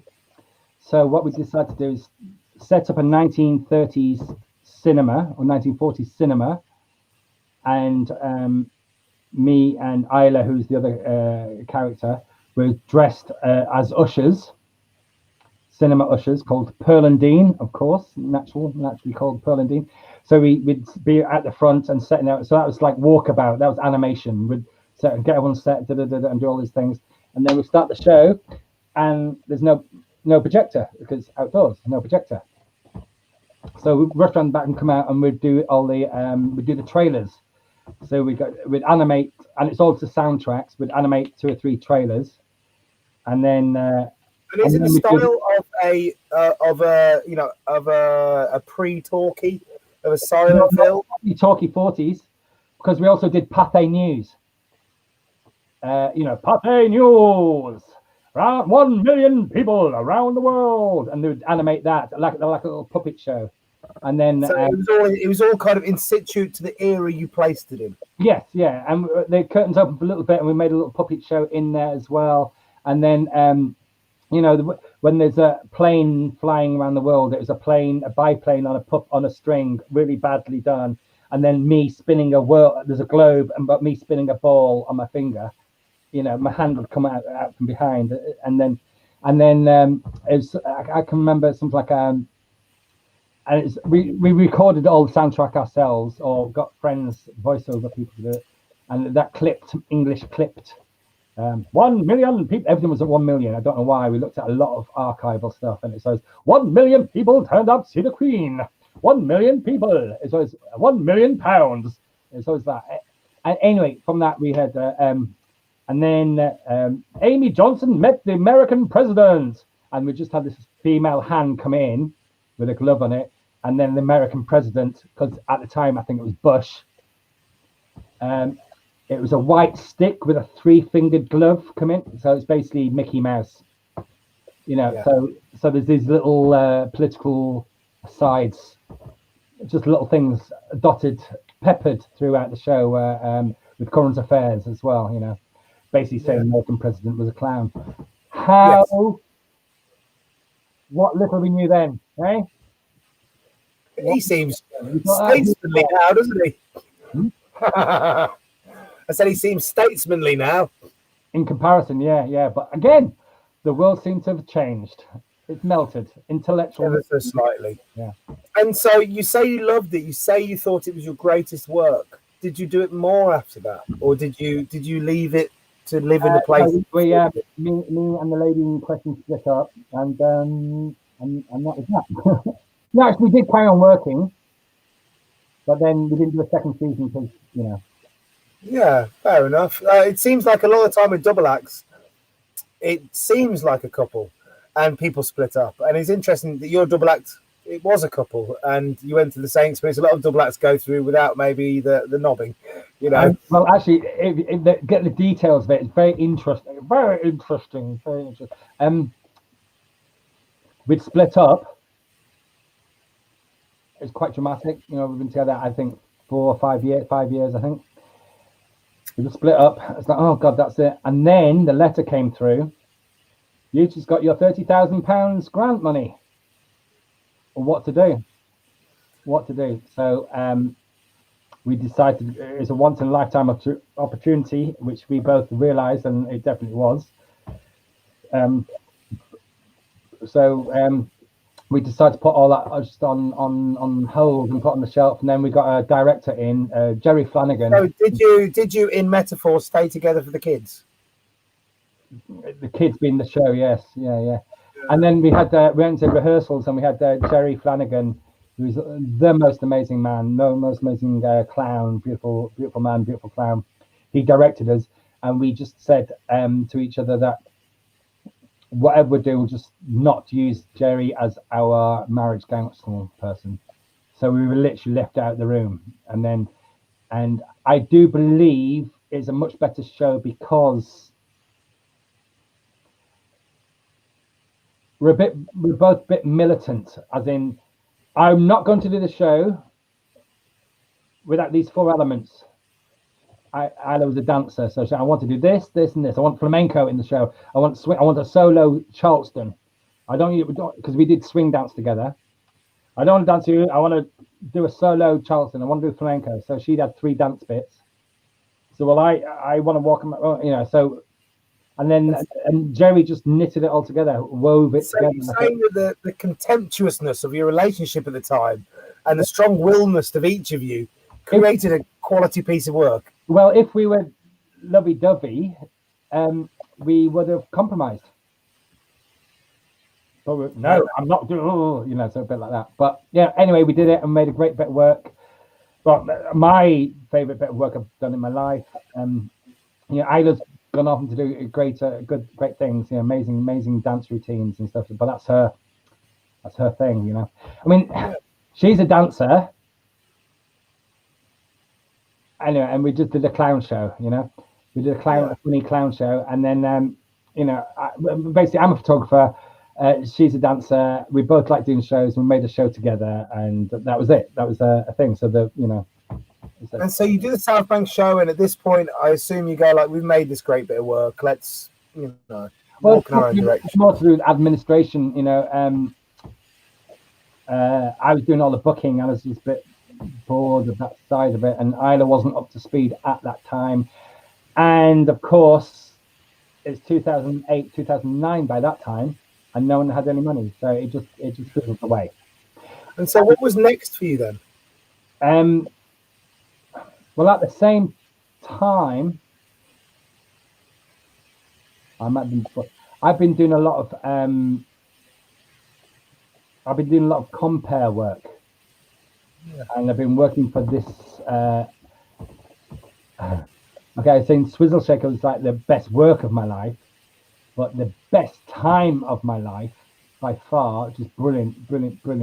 I did about 7 years or 6-7 years, being the main compare for Las Vegas.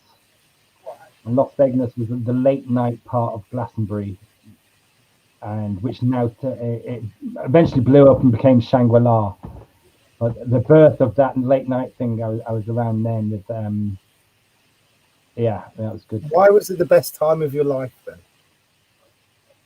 Because it was Las Vegas. It's just late night. I understand. I never saw Las Vegas. I've been to Glastonbury once. I see. Last year. Right. So explain to me why is it such a great place? Why was it such a great place? I've been going to Glastonbury since mid '80s, and I haven't missed a year. 85 first went, and I've been every year since. In different roles at the time, but again, the birth of something new and exciting. I was living in a truck, and it's like a traveller's field. A guy called Roy Gervitz kind of spearheaded this.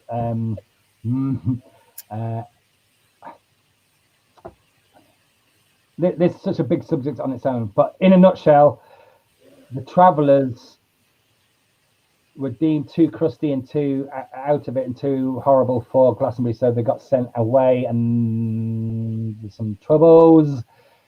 And I think Michael Eavis was saying, "Hey, you don't." So I think Gervitz went, "Well, if you want us to," he said, "Well, we'll come in top hat and tails then." And then Roy is many things, but one thing is he is stubborn as you like, and brilliant. He's many things, but he's stubborn and brilliant. So he got organised people to bring, and this was all sneaked in the first year. It's all sneaked in. It was like, imagine Shangri-La being sneaked in with no tickets. It was the birth of that. So all these tents were put in, and I think it's the first time, I say so, but one of the first times, but no one put floors in tents. He put a dance floor down. I think he had I think he had a fairground ride, a bumper cars. He put that in, and then he had the casino, and it was called the casino. So everyone, but it was actually a little room, which there wasn't actually a casino. It was just people pretending. So basically, it's stylized. It was a style. Yeah, everyone had their dreadlocks and mucked up hair. It was just under top hat and tails, and everyone just dressed up and went, "Oh well, we pretended hoi polloi," Anyway, and then because there was a thing called top turns. He had a little tent called Top Turns, which is early days of where he's putting on bits of cabaret, and there's some can girls and things. So it's just, anyway, that evolved, and then it had a bigger stage. Chris Tofu from Continental Drifts, who's an old friend I've met when I was a teenager, he started to program the bands, and he's well connected in that world.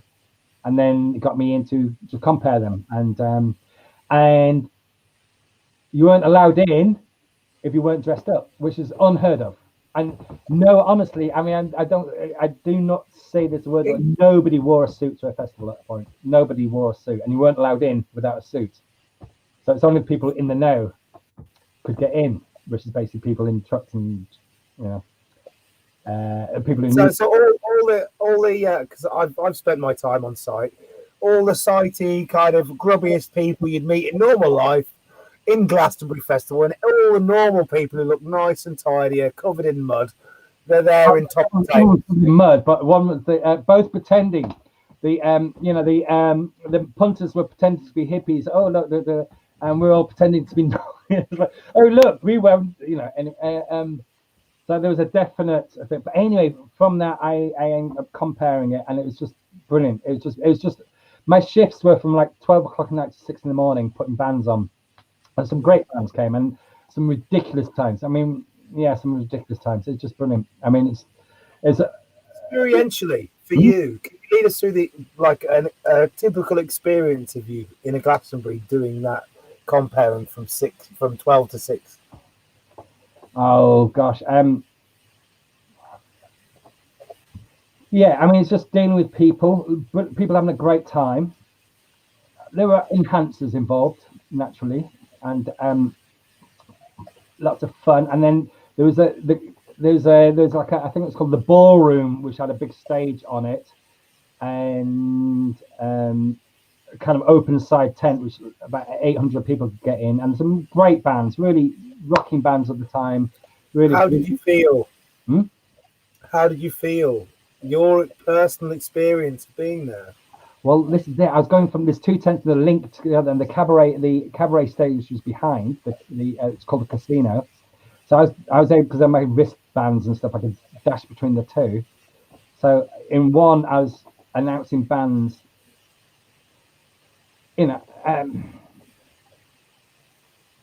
Oh wow! I didn't expect that to happen. So I'm going to try and contact Dave and get him back on while I talk to you all. I'll briefly talk about my first first Glastonbury experience at the same time. Sorry if I look a little bit like I'm in a Queen album cover at the moment. I just need to text Dave just to check he's okay and what's going on. So I never went to Edinburgh. For many, many, many years, I never went personally, because I had this horrible, conceited idea that I wasn't going to go to the festival and not be paid to be there. And when I first went there, the first time I've gone there, Glastonbury's fucking amazing. It's an incredible experience. So many different things happening. Dave's back here. So I'm going to bring Dave in on the count of 3. 1, 2, 3, and... Oh, wrong way. There we go. Dave, so please, carry on. I don't know.